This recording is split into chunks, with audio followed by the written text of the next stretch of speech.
Surnumere õppetükk number 1. Mina olen siin, kus mina olen. Kus mujal võiksin ma olla? Jeshua. Ei ole olemas Jumalat väljaspool sinu igatsust selle järele. Jumal, mida sa kujutled ja näid olevat loonud, ei ole tõeline. Kuid ikkagi Jumal on tõepoolest väga tõeline. Ta igatseb sinu järele just nagu sina igatsed tema järele. Selle igatsuse keskmes sa leiad enda. Selle, kes sa tõeliselt oled. Hoitud igavesti täiuses ja armastuses. Sa ei suuda kujutleda seda armastust, kuna sa oled loonud midagi, mis näib sellele vastanduvat. Kuid sa taipad, et see vastanduv reaalsus ei ole kunagi tõeline. Sa saad teada, kes sa oled, see hetk on nüüd. Sa oled püüdnud haarata, kes sa olid, ja seda tehes oled unustanud, et sind luuakse pidevalt uuesti. Sellel hetkel, just praegusel hetkel, sa alles sündisid, looduna täiuslikuks Jumala pühas meeles. Uus loodu on süütu ja nii oled sinagi, kui sa mõistad tõde endas. Tõde, mida Jumal tajub ja mida ta kunagi ei unusta. Nüüd on see hetk, kui sulle meenub ja siis valgus ilmneb kui valgus. Ja varjud ilmnevad kui varjud ja nad kaovad igaveseks ajatus igaviku laotuses.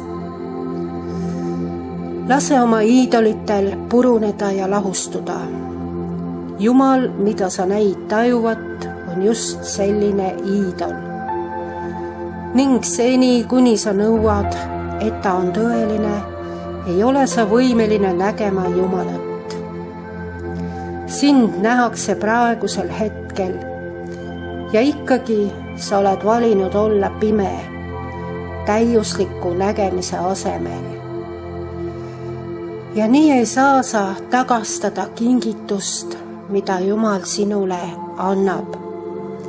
Mis ei ole tagastatud, ei ole kogetud.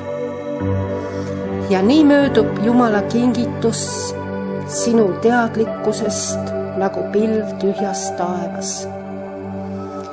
Ja ikkagi ei saa see kesta igavesti, kuna kõik, mis pole tõde, peab surema. Ja kõik, mis on tõeline, elab igavesti.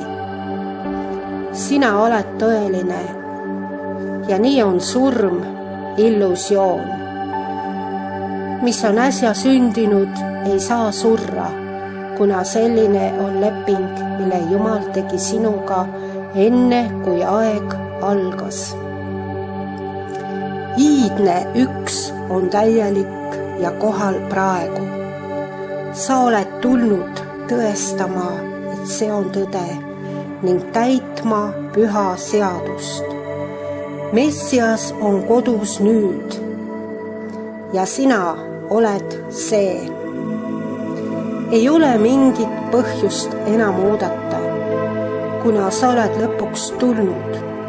Õnnistatud on see määratud tund, mil sa sisened pühasse linna. Ütle see valjult välja aeglaselt ja täie veendumusega, teades, et see sina, mis räägib, on tegelikkuses armastatu. Kulgedes läbi maailma, mis ei liigu, ma tunnetan hetke täiuslikkust. See, mis näib muutuvat, on hägu, mille kontrollimiseks mu meeled pingutavad ja mis libiseb mu suletud käte vahelt. Kui ma tajun tõde, siis tean ma ise, kus ma olen ja mitte miski ei libise mu käest. Ma vaatan puud ja ma tean, et see on olemine ise. Samuti tean ma seda ka täiusliku mitteolemisena. Olemine ja mitteolemine on sama minu jaoks ja nii õpin ma tundma mind ennast.